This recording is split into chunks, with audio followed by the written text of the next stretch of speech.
Aston Martin fitted a vibration fix to Fernando Alonso's car at Suzuka, watched him call it the best the car had ever felt, and then remove it overnight without telling him. At the 2026 Japanese Grand Prix, what should have been a breakthrough moment turned into one of the most baffling driver and team communication failures of the entire season. And the worst part is that this was never just about performance. Adrian Newey had already warned publicly that the vibrations from Honda's power unit posed a risk of permanent nerve damage to the drivers. From the very first day of preseason testing, Aston Martin's AMR26 carried severe high-frequency vibrations sourced directly from the Honda power unit. This was not some minor inconvenience that engineers could tune out over a few weekends.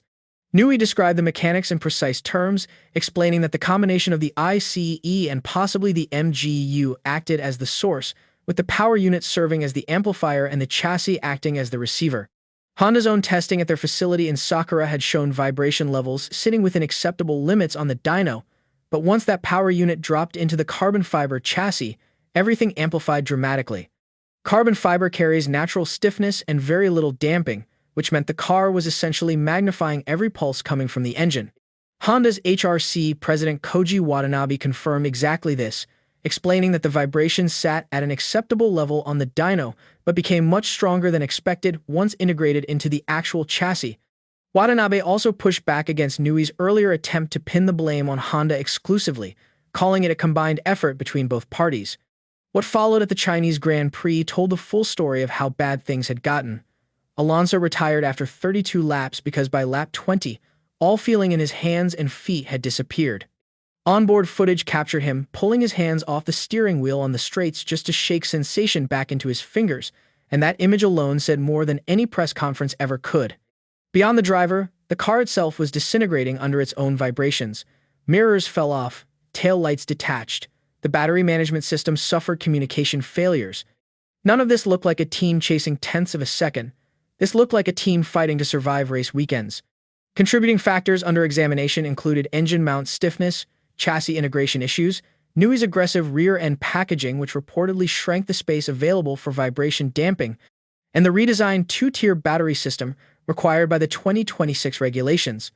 Then came Suzuka, and that's when everything briefly changed. During Friday practice at the Japanese Grand Prix, Aston Martin bolted an experimental vibration damping component onto Alonso's car. Reporting from the race described it as probably a change around the steering column, something designed to absorb vibrations within the chassis rather than transmit them straight to the driver. Honda's chief engineer Shintaro Orihara referred to it as a new ball component, while Speed Cafe described it as a revised vibration damping component within the battery system. The effect hit immediately. Alonso completed 24 laps in FP2 and reported that the vibrations had improved by 80% compared to anything he'd experienced during testing or the first two races. His own words described the car as feeling completely normal, with nearly no vibrations at all. For a driver who had been unable to feel his own hands just 2 weeks earlier, this felt like a different machine entirely. For the first time across the entire 2026 season, Aston Martin looked like a team that might actually have found a path forward. Overnight, the team pulled the experimental parts off the car. The reason given after the fact came down to reliability. Those components were new and unproven over race distance, and Aston Martin decided not to risk running them through qualifying or the race itself. Mike Crack, the chief trackside officer, confirmed it afterward, explaining they had tested something in the sessions that showed a small improvement but could not be raced. He added that bringing new parts always carries risk and that reliability decisions had to take priority. Honda's Orihara echoed the same reasoning, stating that for reliability reasons they chose not to use the new parts but acknowledged they had seen promising signs. From a pure engineering standpoint, the decision carried logic. But here's the thing. Nobody told Alonso.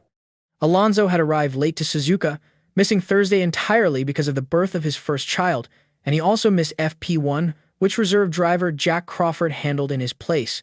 That late arrival likely widened the communication gap, but what happened next made the entire situation far worse. Saturday morning, Alonso climbed into the car and the vibrations were back.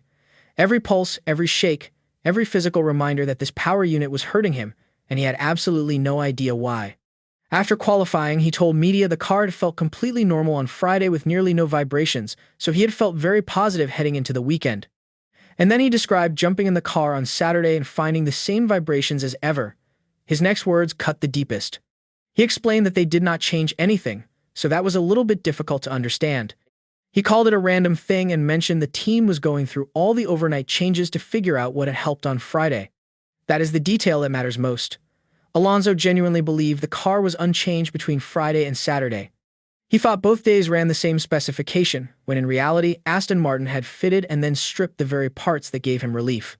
The race noted this discrepancy directly, pointing out that Aston Martin had in fact trialed something new on Friday and questioning why Alonso would not know that parts had been fitted and then removed. Even after the race on Sunday, Alonso admitted he did not really understand why the vibrations had disappeared on Friday. Motorsport.com described him as baffled, and his tone across every verified quote carried confusion, bewilderment, and quiet frustration. A driver who tasted relief on Friday got sent back into a car that was physically hurting him on Saturday, and nobody explained why. Consider what sat behind all of this. Newey had publicly warned about permanent nerve damage. Alonso had already lost feeling in his extremities during a race. Telemetry data reported by Yardbarker revealed oscillation peaks through high-speed sections like 130R reaching nearly double acceptable thresholds, with vibration frequency shifting alongside battery deployment levels. This was never a comfort issue. This was a health and safety crisis, and the team made a decision about the driver's car without the driver knowing about it. Qualifying told its own grim story.